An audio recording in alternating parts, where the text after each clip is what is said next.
deconstructing the puzzle. Why you can't finish your fantasy epics. Have you ever embarked on the journey of writing a fantasy novel filled with enthusiasm and creative brilliance, only to find yourself abandoning the project after a few chapters? This is such a common occurrence, and I've encountered it in numerous people who initiate their fantasy novels with zeal only to encounter frustration, eventually leading to abandonment. It's disheartening because mastering the art of finishing a fantasy novel is a skill that lasts a lifetime. Once accomplished, each subsequent project becomes more manageable, giving your proven capability. You've already proven it to yourself. So, what's preventing you from completing your first draft? Drawing from my own experience in crafting novels, I've pinpointed 4 fundamental reasons why fantasy writers struggle to finish their books. These reasons intertwine, and a misstep in any one of them might be the cause of your recurring pattern of leaving projects incomplete. The encouraging news is that comprehending all 4 components equips you with a significantly improved chance of consistently producing outstanding first drafts within a matter of months or less. The initial obstacle preventing you from finishing your fantasy novel lies in having the wrong motivation. Establishing the right mindset is crucial when embarking on the journey of writing a fantasy novel. You've got to have the right mindset for this. Unfortunately, many writers approach this process with misguided ideas about self-motivation and goals. And this is where I can help you with establishing the right mindset for writing your first draft. Problem tends to stem from 4 common motivational mistakes. The thing is, when you're starting your story, you want to be published. This is your aspiration, be a published author. And then you place too much emphasis on getting your first novel published. And that can be counterproductive. See, the objective should not necessarily be publication. Many fantasy writers and sci-fi writers, upon examining their backgrounds, discover that they had to write multiple books before reaching a level where their work could be published. So focusing solely on publication from the outset sets an ambitious goal that can prove challenging to achieve. It's akin to deciding to run a marathon next week without adequate preparation. So this could set you back significantly, and you could start fostering a mindset of inadequacy, and that's one thing you don't want. So you could set a more achievable goal. When running a marathon, you don't start off running a marathon. You start off with just taking a walk around the block. So that offers a manageable challenge with incremental rewards. And another obstacle is when you start sharing your story with everyone. You start broadcasting your novel ideas prematurely, and this triggers a release of dopamine. So the thing is, you haven't actually written the story, but while you're telling the story, sharing the story in your brain, it's releasing dopamine. So that problem is that you're getting the satisfaction from telling the story than from actually writing the story. So this poses a risk because you're receiving validation for your ideas before putting them on paper. And this may subconsciously diminish your drive to complete the story. So here's what you do. Before you even talk to anyone or tell them about your story, this is what I want you to do. I want you to take a pen and paper or open up your writing app and just start writing. You could do this for even 5 minutes. Just write down what your story idea is. Just write it down. And this is going to stop you from releasing the dopamine before you start your execution. So when writing your first draft, you might already be thinking of selling millions of copies like J.K. Rowling or like Tolkien.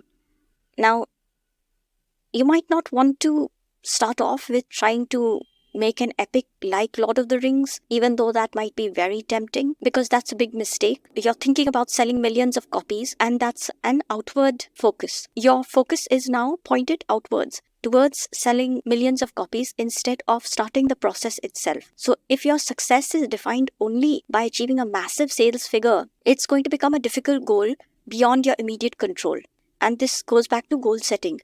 You have to set goals where you have immediate control over your actions. Now, selling millions of copies is indirect. It's totally out of your control. You cannot control 1 million people and force them to buy your book. You just can't. But you can control your own actions of actually sitting down and writing that book. If you're thinking about selling millions of copies and that's your mindset, this may lead to reduced enjoyment in the writing process.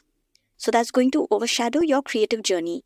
You've got to recognize that these goals might be lingering in the background of your mind as you embark on writing your first book, but they should not be your primary focus.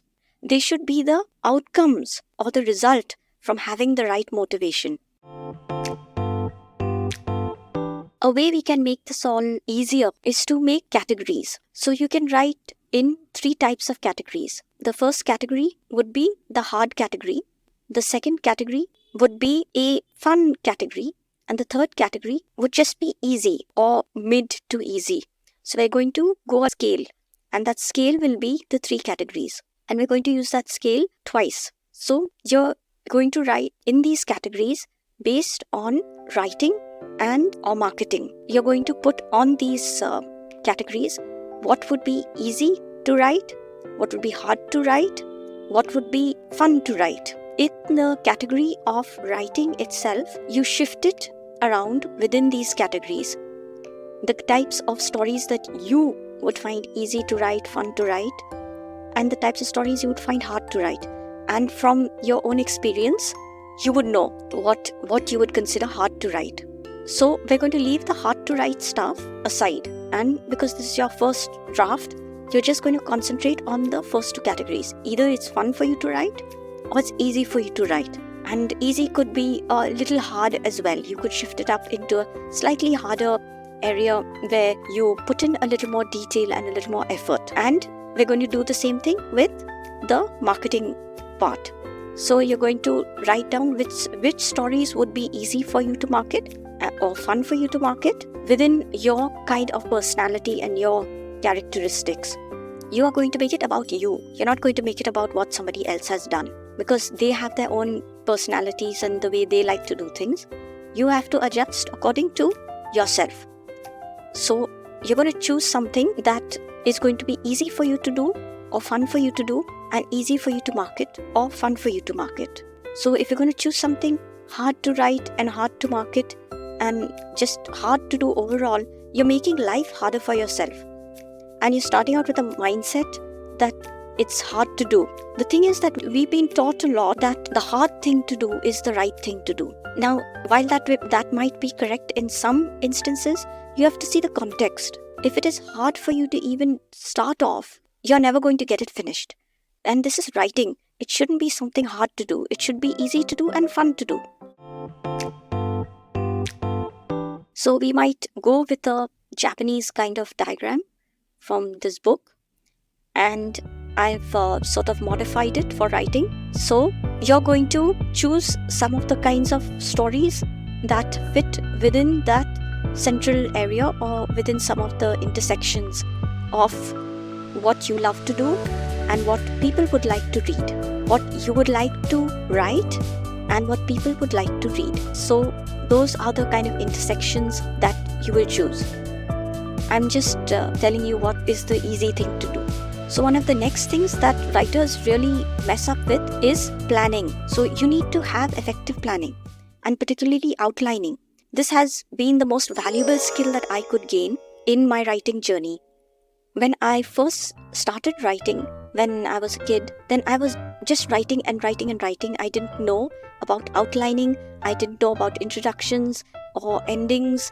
I just started writing because I liked reading books so much. I liked reading adventure stories and mystery stories. So I used to start just writing. And while it was fun to write, the stories would somehow not have a pleasing enough ending, or it would meander in between.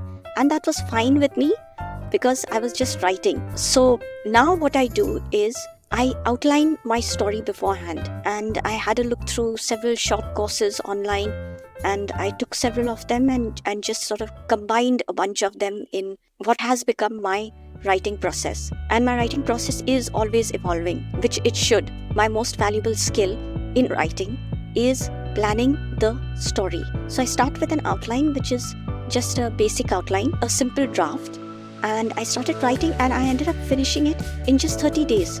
And there was quite significant improvement in my story structure because I used an outline. And once I started doing that for many stories, and it increased the flow of my work. So my workflow speed increased, and that's what you want. You want to have some sort of a system where you go, yes, I can do this because it's now easy. It's got this kind of structure in place, and once you get that structure in place, your flow improves and you can just get going. So what can we call an outline? Outlining is simply something that provides a bird's eye view of your story from the start, and it prevents any midway pitfalls and any sidelining that might occur, and it facilitates a correct novel structure. So the lack of planning often leads to structural issues, and then you would need to have extensive rewriting, which you don't want to do. Because look, if you're going to have extensive rewriting, then you're also going to have extensive editing later in the process. When you plan your novel beforehand, then you can craft compelling character arcs. And once you do that, the whole story flows much better. And you can also control pacing and suspense, because you know this part is going in this part of the book and this part is going in that part of the book. You can mix and match things better. So character arcs are a vital aspect of storytelling. This benefits greatly from outlining. It enables you to track a character's progression. And so you are the one who ensures a gradual transformation instead of abrupt changes. So your pacing and suspense can also be managed effectively when you have a look at your outline, and you can make your adjustments before you start the actual writing process.